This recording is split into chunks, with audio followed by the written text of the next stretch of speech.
Bismillahirrahmanirrahim. Assalamu alaikum. Welcome to my class. I am Abdus Salam, assistant teacher, Rajshahi Collegiate School, Rajshahi, Bangladesh. My dear students and my respectable viewers, now I am going to make this video class only for the betterment and helpful ways to fill in gaps in the exam.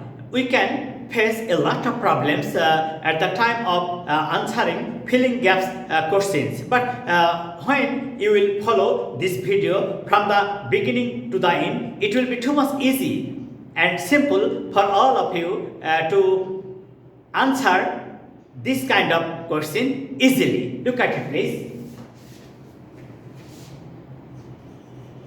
Most of the dash of our country like to dash a brilliant figure in the exam dash it is unfortunate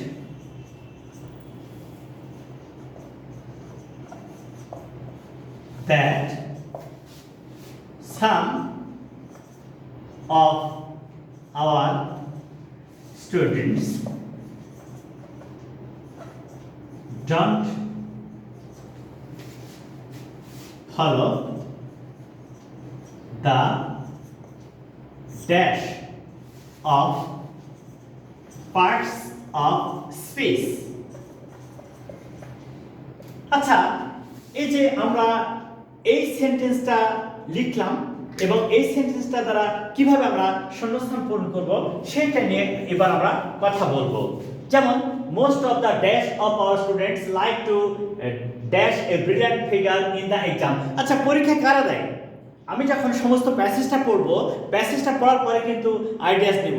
তার আমরা প্রথমে যে কথাটা বলবো, একটা passage feeling গ্যাপসের উত্তর করার সময় কমপক্ষে 3 বার পড়তে হয়, কমপক্ষে 3 বার পড়তে হয়। তারপরে সমস্ত প্যাসেজটা পড়ে থিম বা আইডিয়া কি আছে সেটা নিতে হয়। আমরা এখানে বলছি ফিগার ইন দ্য এক্সাম, যেহেতু এক্সামের বিষয়টা আসে তাহলে স্টুডেন্টসের কাজ হবে। তাহলে এখানে স্টুডেন্টস হলো মোস্ট অফ দ্য স্টুডেন্টস। এখন প্রশ্ন হলো কেন স্টুডেন্টস হলো? এই স্টুডেন্টসটা হচ্ছে নাউন। এখন প্রশ্ন হলো যে what is noun? Noun is the name of anything. কোনো কিছুর নাম কি নাউন বলে।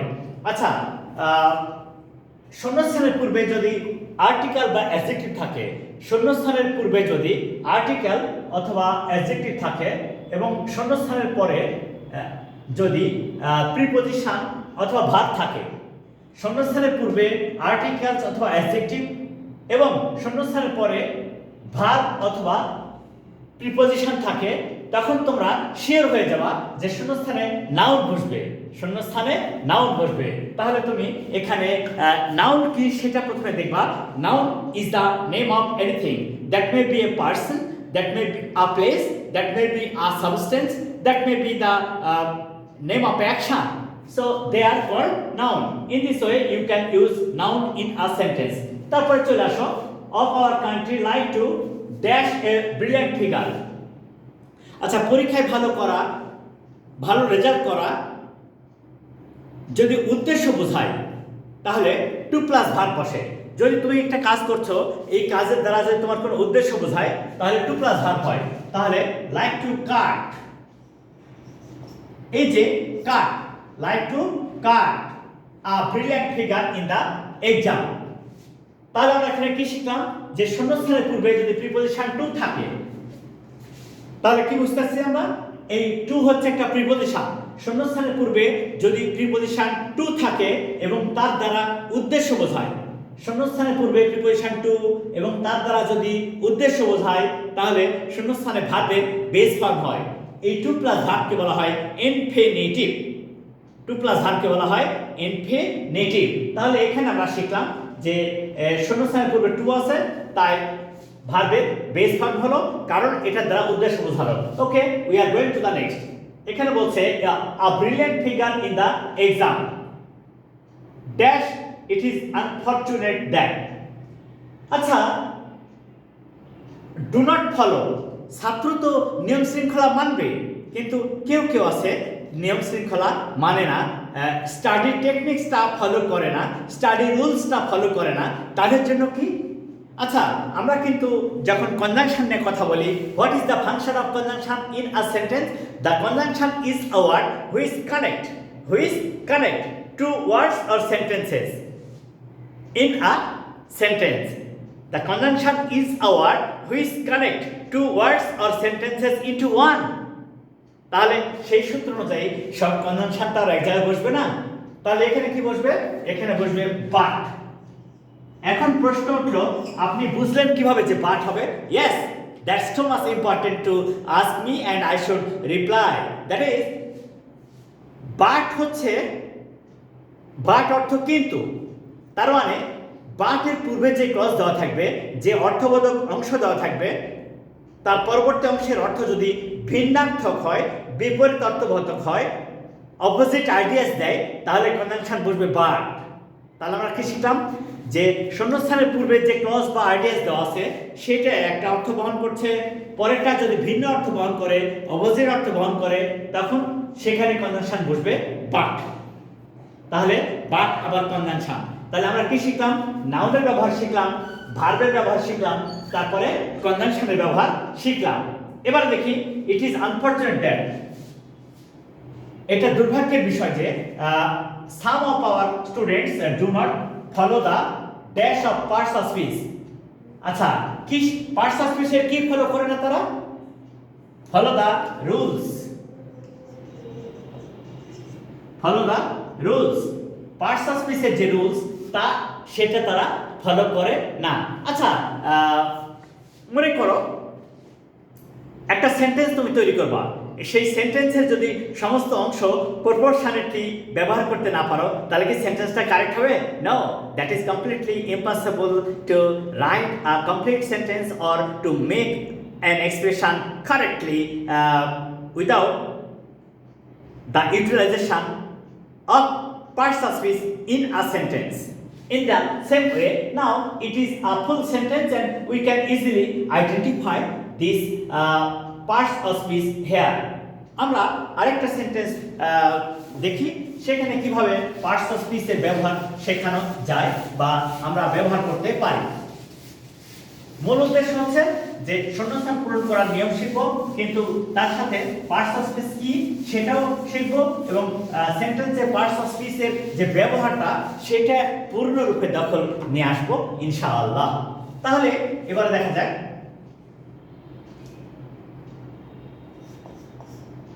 হাফিজ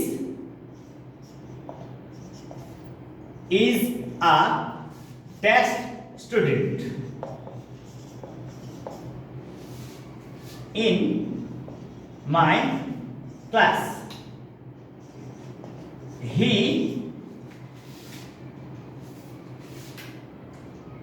works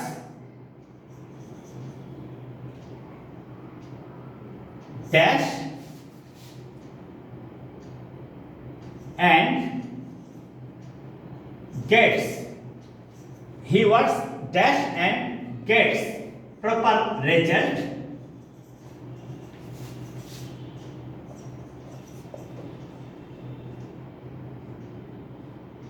dash. Actually, I want to make it a small sentence which can help you to learn it better. Now, Hafiz is a dash student. আচ্ছা, ছাত্র কি হয়? হয় মেধাবী হয়। Hafiz is a dash student in my class. He works dash and gets proper result. Proper result. তাহলে এখানে আমরা দেখছি যে আচ্ছা, স্টুডেন্ট কেমন হয়? হয় উইক স্টুডেন্ট হয় ডাল স্টুডেন্ট হয় অথবা ব্রাইট স্টুডেন্ট হয়। কেমন স্টুডেন্ট হয়? Bright, I mean intelligent or meritorious. তাহলে আমরা এখানে নিয়ম শিখব, শূন্যস্থানের পূর্বে যদি আর্টিকেল বা অ্যাডজেক্টিভ থাকে, পরে যদি আবারও নাউন থাকে, এটা হচ্ছে অ্যাডজেক্টিভ, পরে নাউন, তাহলে শূন্যস্থানে আবারও অ্যাডজেক্টিভ বসবে, অ্যাডজেক্টিভ। তাহলে কি হবে? Hafiz is a bright student. Bright, Hafiz is a bright student. Hafiz হচ্ছে একজন মেধাবী ছাত্র। তাহলে এই যে ব্রাইট, এটা হচ্ছে মেধাবী। তাহলে আমরা এখানে কি শিখলাম? এখানে শিখলাম যে শূন্যস্থানের পূর্বে যদি আর্টিকেল বা অ্যাডজেক্টিভ থাকে, শূন্যস্থানের পরে যদি আবার নাউন থাকে, তাহলে শূন্যস্থানে অ্যাডজেক্টিভ বসে, শূন্যস্থানে অ্যাডজেক্টিভ।